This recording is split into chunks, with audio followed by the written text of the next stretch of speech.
Hi, everybody. It's Scott Dikkers here, live on Facebook and YouTube. I'm the proprietor of the How to Write Funny website and book and courses.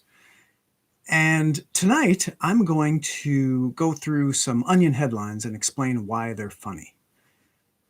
So let's get right to it. I got them on my computer here. If I can, I know where they are.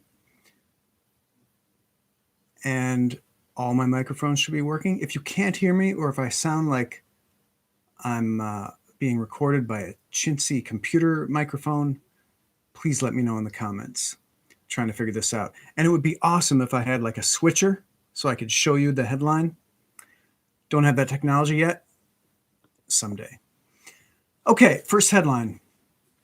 Insurrectionist truther doesn't believe he was at Capitol.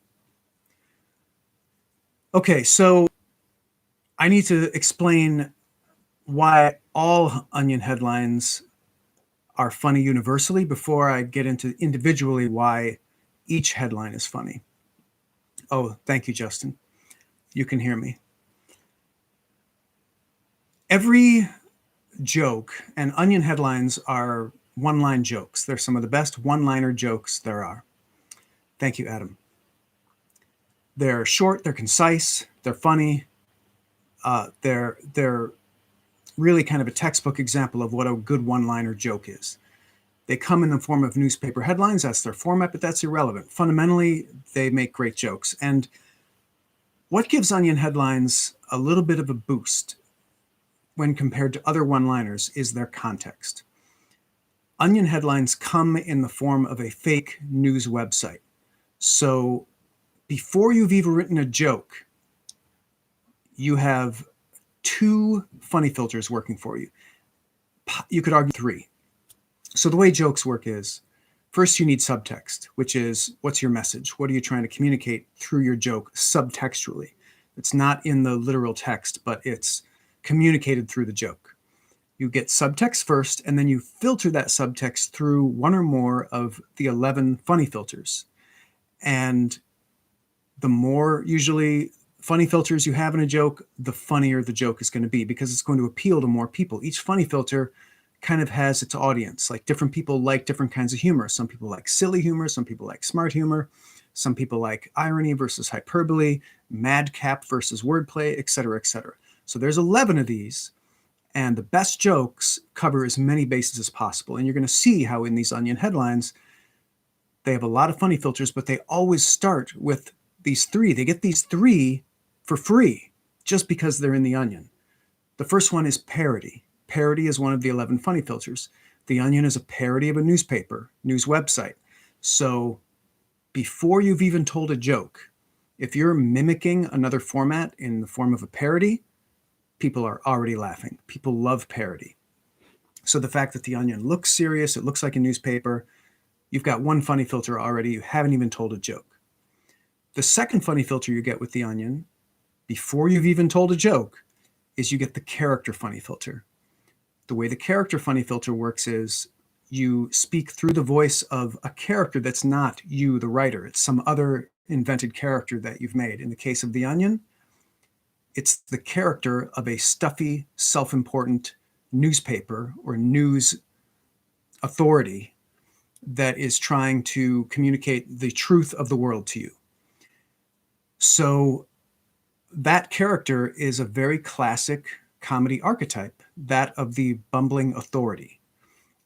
Audiences love this archetype, and it's all over in comedy. You see it in Ron Burgundy, you see it in Daffy Duck, Paul Mall Cop.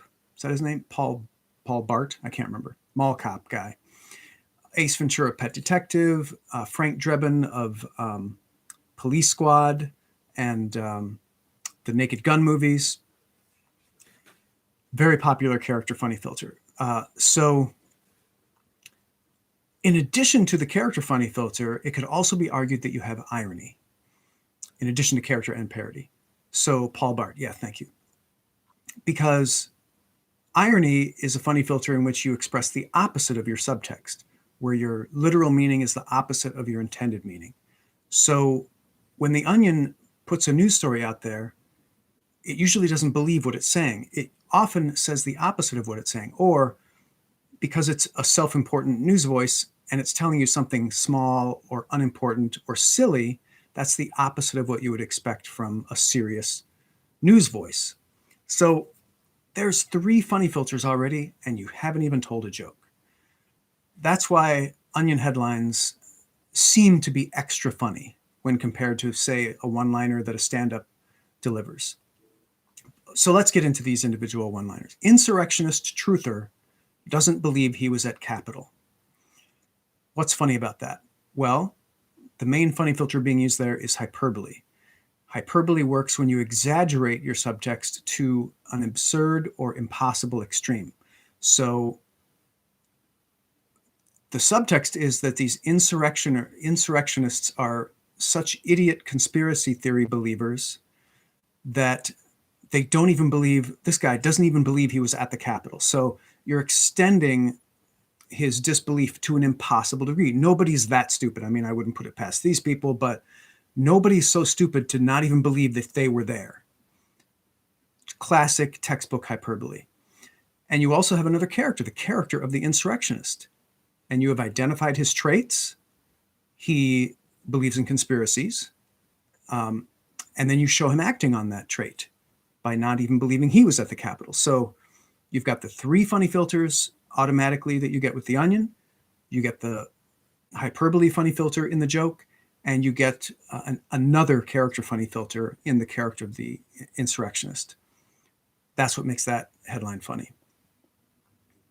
And like I said, the subtext that these insurrectionists are stupid conspiracy theorists who will believe anything. Next headline. Activists call on sitcom producers to reckon with genre's ugly history of sarcasm. Again, we have the 3 funny filters without even telling a joke. But what are the extra funny filters in this one? Well, we have meta humor. That's kind of the main one that I see because we're talking about sarcasm in sitcoms. So when you deconstruct or analyze humor, you're using the meta humor funny filter. People love that. It's a very sophisticated funny filter. You also have wordplay in this headline. You usually hear the phrase ugly history of racism, but we're saying ugly history of sarcasm. It's kind of a rhyme, replaced word. That's a type of wordplay. So that's another funny filter. It could be argued that you're also using an analogy here. The analogy being history's ugly history with racism and sitcoms' ugly history with sarcasm. And if you read the story, that's exactly the structure of the story that they use. It's an analogy structure between those 2 things. So, and you could argue that you also have sitcom producers and activists as 2 more characters. So that's 5, 6, 7, 8 funny filters in one joke. Out of the 11, that's really good if you can hit 8 funny filters. So super solid joke. Next one. Yeah, a lot of analogy in that one. Pete Buttigieg learning about problems facing rail infrastructure by spending a week living as train. The primary funny filter there, again, in addition to the 3 that you get automatically, is madcap, because you have pure silliness. That's what madcap is. Physical humor, nonsense. And there's a picture of Pete Buttigieg wearing a silly, like Halloween train costume standing on a track. That's madcap because he's doing a silly physical thing. Bring them on camera. That's a thing. Kurt, let's try this. I want to see how this works. Sorry, YouTube, we're doing something on Facebook. I can't control it. I hit the button, nothing happens. I've never seen that before. Somebody on Facebook is on there and it says, bring them on camera. Sorry, Kurt, I don't know how to bring you on. I don't know how that works. I guess it's just, it's an evil taunt. They're trying to seduce me into using some great new feature that I cannot use. And so we have madcap, and then we also have the character funny filter in Pete Buttigieg. So we've established his character. He is childish. He's a boy. and he's the transportation secretary, so he's interested in trains. We establish that character, and then we show him acting on that character by doing his level best to live as a train, to learn about trains. So you could argue that's additional irony, because he's learning about trains in the opposite way that you would expect a professional to learn about trains. So again, we've got like 8 or 9 funny filters already working there. Adam, the subtext is Pete gets in there and gets it done. I would actually go deeper than that. I would say the subtext is that Pete Buttigieg is a very eager beaver who thinks he knows how to go in there and get it done when really he's just a boy. That's the subtext I'm getting from this. Next one. Secret Service agent heroically dives in front of strong breeze that could have killed Biden. So here we've got, again, the 3 automatic funny filters you get from being in The Onion, one of which is parody. You have another parody. So there's 2 layers of parody. This is a parody of Line of Fire, I think was the name of the movie, the Clint Eastwood movie where he played a Secret Service agent and he dove in front of the president, very famous end shot.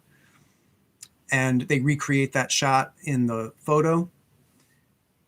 So there's another parody. Also, misplaced focus hue in the Secret Service one or in the Pete one. In the Secret Service one, we've got that parody. We've got the character of Biden, who they're establishing as a feeble old man who could be hurt by a breeze. So that's another character. We have a third character, which is the Secret Service agent, who we establish as someone who would give his life to save the president. So he's giving his life in this silly way. And we have madcap, because it's physical humor, somebody diving. Anytime somebody does something wildly physical that's not in the normal realm of behavior, that counts as madcap, and you throw it on top of a joke and it just makes it funnier. And we have hyperbole also, with the idea that a strong breeze could have killed Biden. So we have 3 different characters, 6 or 7 different funny filters, so much packed into this idea. Now, what's the subtext? What's the subtext of this idea? I think the subtext is that Biden is a feeble old man. That's the main subtext that I'm seeing coming through there. So, Hugh, you're seeing misplaced focus in this one. I'm not sure what we're focusing on instead of the main thing.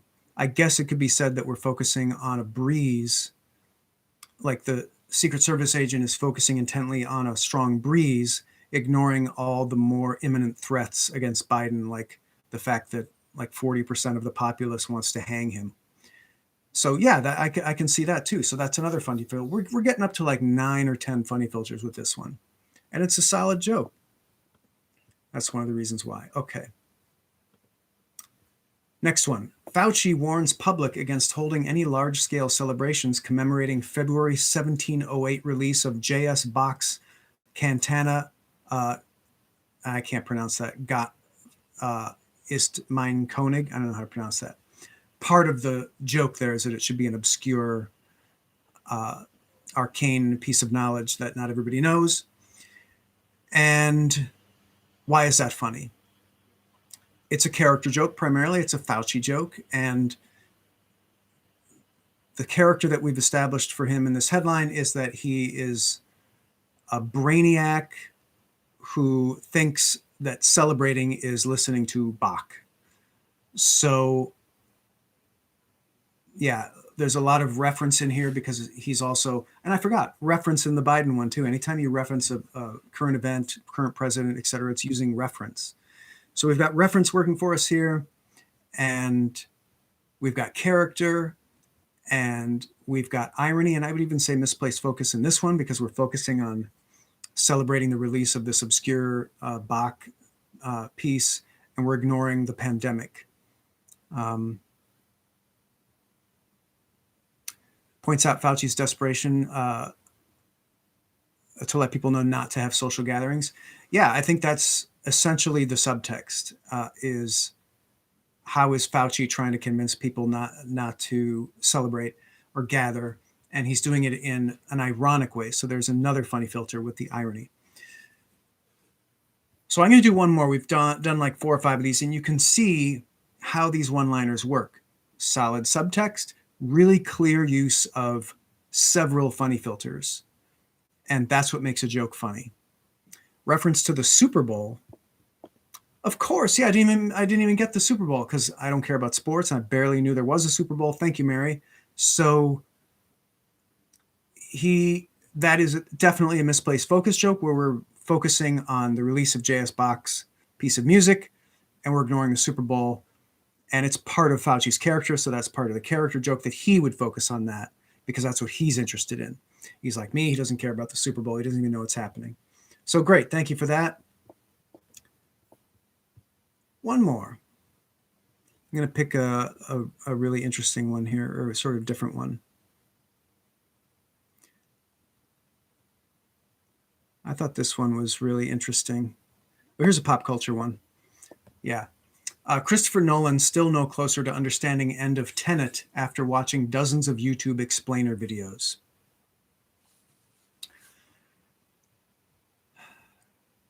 Comedy greater than sports. Yes, Justin, I'm right there with you. So this one, again, we have the character funny filter with Christopher Nolan. We're establishing him as someone who makes complicated films, and we're using hyperbole to exaggerate the fact that he doesn't even understand. This is very similar to the insurrectionist joke in that Christopher Nolan doesn't even understand his own movie. So that's taking subtext to the extreme, to an impossible and absurd extreme. So he doesn't even understand his own movie. And we're using reference because we're referencing YouTube explainer videos, which we've all seen. And it also references Tenet, a movie that we've all seen and we're all confused by. Susan, I agree. It was a very confusing movie that was hard to follow. And this is a long one, but it doesn't matter. Like, it's still tight. Like, if you said this on stage, if this is a one-liner in a stand-up act, it's like a dozen words. It's like the smaller than most Rodney Dangerfield jokes. And it still contains all those funny filters. So I hope that helps you understand why and how Onion headlines work. Subtext, filter it through one or more funny filters. And the more you can pack in there, the better. Make it concise, make it simple. And you've got the workings of a great joke, a great one-line joke. If you want to write your own jokes, check out my website, howtowritefunny.com, where there's tons of free resources for writing comedy and coming up with jokes. There's a joke writing cheat sheet you can use to make jokes a lot like Onion headlines or any kind of joke you want. And that's all free. So check it out. And yeah, Susan, as long as headlines are understandable, they're short enough. Like, if you get to the end of a headline or a one-liner joke and you forget the words that were at the beginning, it's too long. Otherwise, it's fine. So that's kind of how you judge whether a one-liner is too long. Thanks so much for watching, everybody. I will see you on the internet.